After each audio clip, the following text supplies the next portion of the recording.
Bom, equipe, já conversamos sobre o aspecto da densidade, que é uma característica dos números racionais.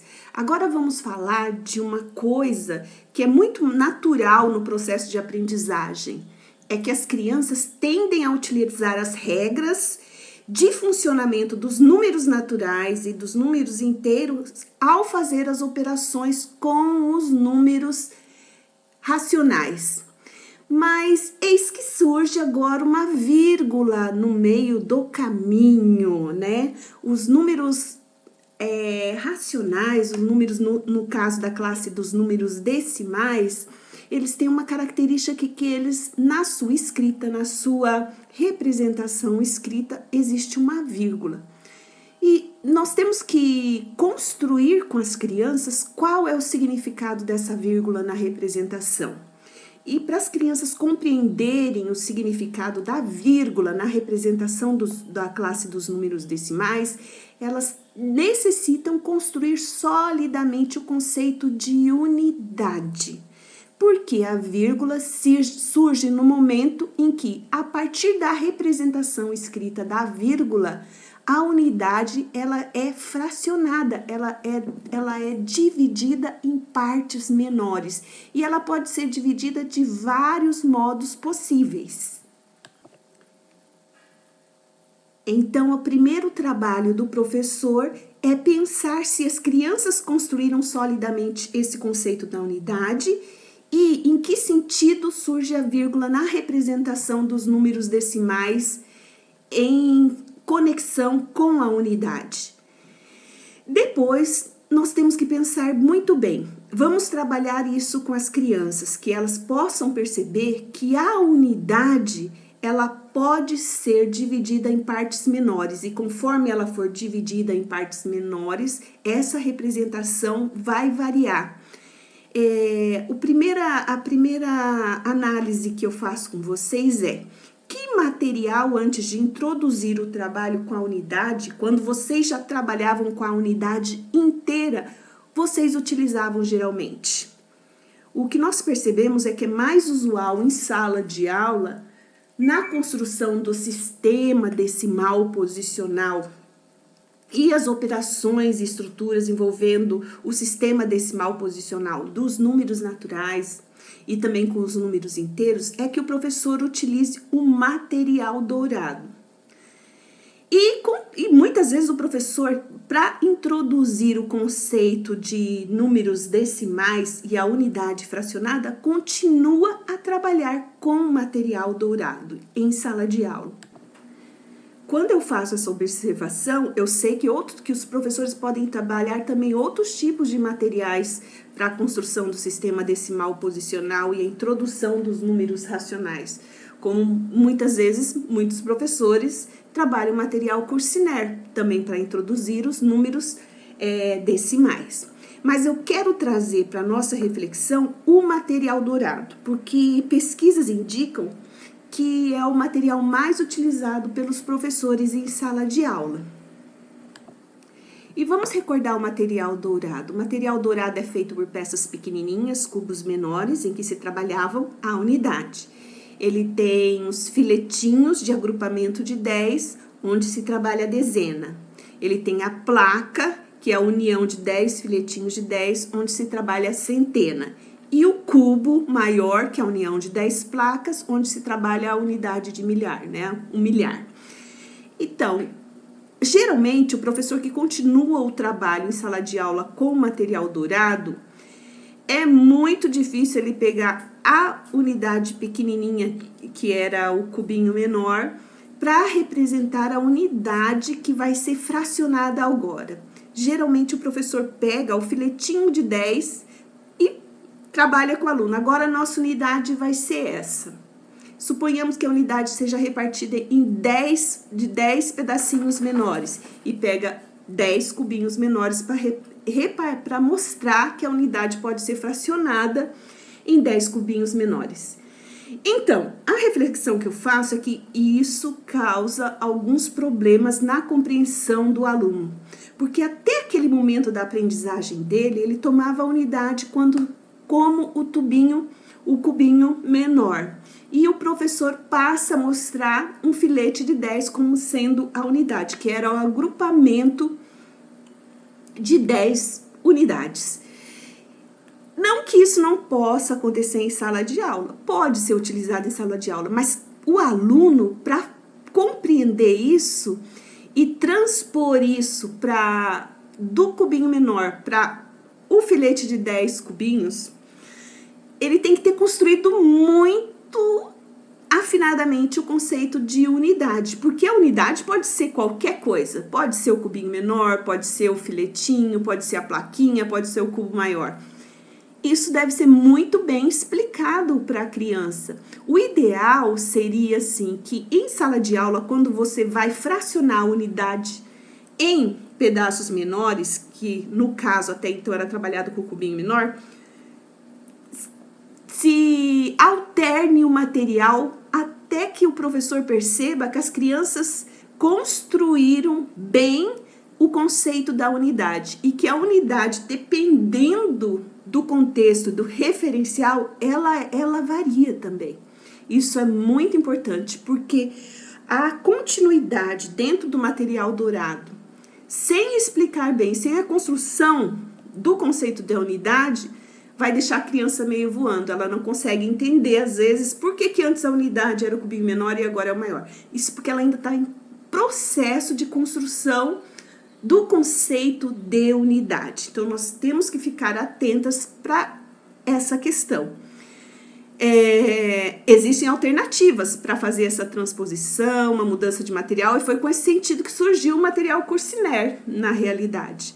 Mas isso dá para a gente trabalhar e ver um jeito de enfrentar essa transposição, ou trabalhar anteriormente muito bem o conceito da unidade, explicar essa transposição para a criança em sala de aula. Então, esse é um aspecto quando a gente vai trabalhar em sala de aula com material manipulável, no processo de compreensão da vírgula e a representação depois dos décimos, centésimos, milésimos, que são os algarismos após a vírgula. E para retomar, também temos o aspecto da leitura que nós temos que trabalhar em sala de aula, né? Décimos após a vírgula, décimos, centésimos, milésimos e assim sucessivamente, que nós devemos aproveitar a prerrogativa das crianças de transposição e mostrar que não há uma diferença tão grande, mas existe uma especificidade na representação e na nomenclatura desses algarismos. E depois, como é que nós vamos avançar para que as crianças consigam aprender a somar na classe dos números decimais, a subtrair, a multiplicar e a dividir esses números que agora possuem uma vírgula na sua representação escrita.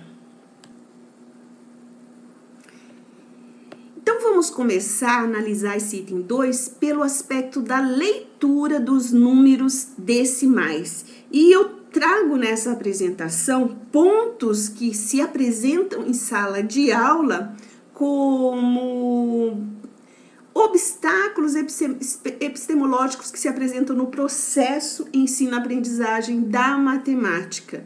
E eu vou salientar esses aspectos aqui na fala para trazê-los à nossa discussão e à nossa reflexão. Então, começamos pela leitura dos números decimais. Como que se processa a leitura dos números decimais? Como é que os professores introduzem a leitura dos decimais em sala de aula? Eu acho que, mais usualmente, os números decimais são introduzidos em sala de aula através do sistema monetário, porque as crianças já manipulam, de certa forma, na realidade delas, a nossa moeda e como é formalizada a escrita da nossa moeda. Então, mais usualmente, é através do sistema monetário que é introduzido a leitura dos decimais em sala de aula. Então, vamos observar um exemplo de leitura aqui no nosso sistema monetário. O sistema do Brasil, que nossa moeda é o real. Então, tenho aqui R$251,02. A leitura geralmente é assim, porque a leitura da moeda nossa se faz nesse sentido. E também tenho R$ 251,20. Vocês percebam que o contexto da moeda, ele tem uma especificidade. O real, R$ 1, ele é repartido no máximo em 100 partes na classe decimal dele. Então, e ele tem uma leitura específica, que é centavos. Mas, se nós fôssemos ler na regra de leitura dos números decimais, poderia ser diferente a nossa leitura da nossa moeda e desses valores em real? Vamos ver. Então, eu poderia ler assim, R$ 251,02. Concordam comigo? Só que não é usualmente o jeito que a gente usa para ler. Ou eu poderia ler R$ 251,02 de reais, se no caso fosse representado esse valor sem esse zero, ou R$ 251,20 de reais.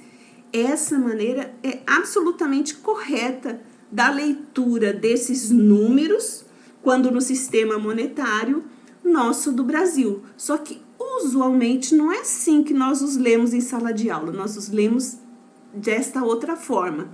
E introduzimos para a criança o sistema de escrita dos números decimais, muitas das vezes utilizando o sistema monetário. Nós conversamos com a criança sobre esse aspecto da leitura, que a leitura também dos números decimais, na classe dos números decimais, pode variar conforme o contexto de aplicação em que esses números estão inseridos. Esses aspectos nós conversamos com as crianças. Seria mais certo dizer assim, a leitura no primeiro exemplo, como no primeiro exemplo, ou no exemplo mais formalizado da matemática? Não há uma forma mais certa. Existe uma forma mais usual de leitura dos decimais de acordo com o contexto. Quando nós estamos no contexto do sistema monetário, que no caso a nossa moeda é o real, e o real está sendo repartida em 100 partes, eu leio centésimos de reais. Ou então 2 centésimos de reais, ou então 20 centésimos de reais. Mas não é assim que acontece usualmente. Então, esse é um aspecto de leitura dos números decimais em que é introduzido através do sistema monetário, os números decimais, e às vezes nós deixamos de conversar com as crianças que há um contexto de leitura também envolvido e que esse contexto às vezes dá ênfase em determinados modos de se repartir a unidade. Geralmente, R$1 na representação da moeda, a gente reparte até 2 representações de algarismos depois da vírgula. Só em posto de gasolina que eu já vi 3 representações de algarismos depois da vírgula, que causa muito estranhamento para a gente também. Assim, é importante explorar com as crianças os contextos cotidianos em que aparecem os números decimais. E aí nós vamos explorar esse contexto nas medidas, na nossa medida de massa, no peso e os vários equipamentos para se medir o peso. Quando a gente tem cronômetros, aqui está um reloginho que está apontando horas, então quando a gente está introduzindo também que vai apresentar um cronômetro e temos um relógio digital, a gente já pode começar a conversar com as crianças sobre os minutos, segundos, horas e a base, que é diferente da base 10 na representação das horas, e conversar com elas por que é diferente, em que contexto surgiu historicamente e cultural a medida de tempo, e também explorar outras coisas além do sistema monetário, que é a conta de água, a conta de luz, e assim um monte de universos em que esses números são empregados.